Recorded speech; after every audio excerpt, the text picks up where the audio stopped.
The PDM and the Myoga funds are going to become the poor people's banks, able to lend at 20% or less.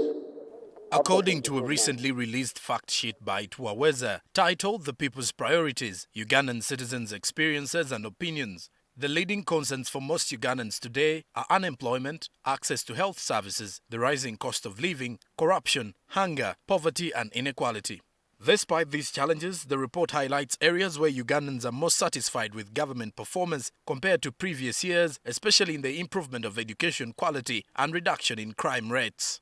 In terms of security, while some regions have faced isolated incidents of insecurity linked to ADF activity, Uganda overall continues to enjoy relative peace and stability. According to police statistics, reported crime dropped by 4.1% between 2023 and 2024. With education, as of 2024, Uganda's adult literacy rate, ages 15 and above, stands at 74%, though regional and gender disparities persist. With energy supply, data from the Ministry of Energy shows national electricity connectivity is now between 57% and 60%, a significant increase from under 10% in the mid-1990s.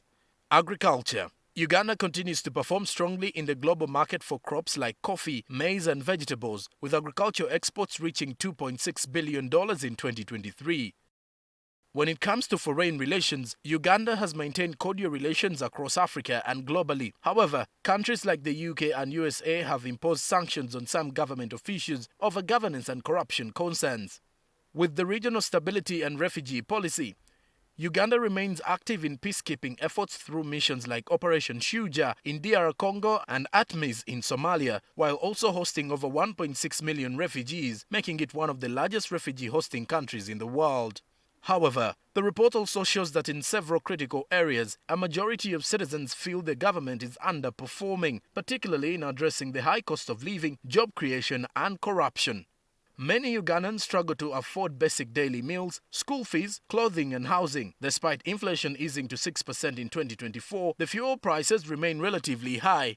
When it comes to natural disasters and disease, regions in western and eastern Uganda continue to suffer flooding and disease outbreaks. In Jinja district, 1,600 vendors and families were displaced after Lake Victoria's water levels rose, while foot and mouth disease has affected livestock farming in western Uganda since late 2023.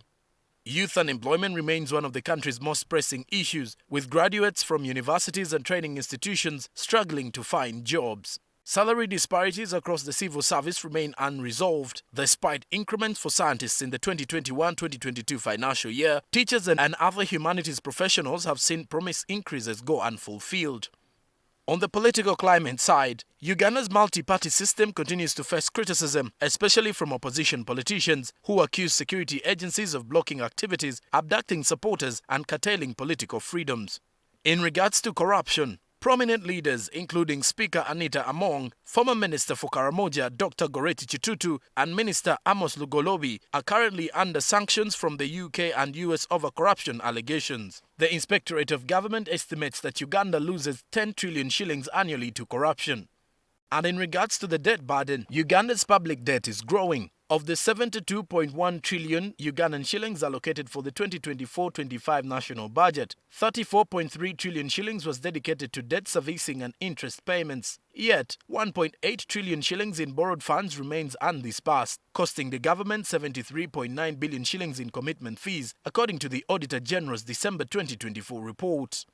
While common traffic offences dropped by 19.2% from 2023 to 2024, road crashes increased by 6.4%, with casualties rising by 4.4%, reflecting ongoing road safety challenges.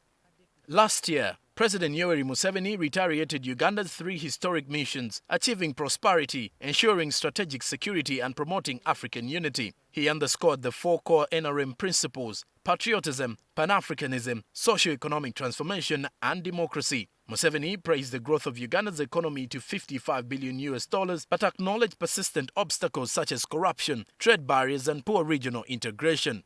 He called for deeper East African market integration, stronger anti-corruption efforts, and the renewed focus on building national and regional resilience. Joram Paul Ssonko, NTV.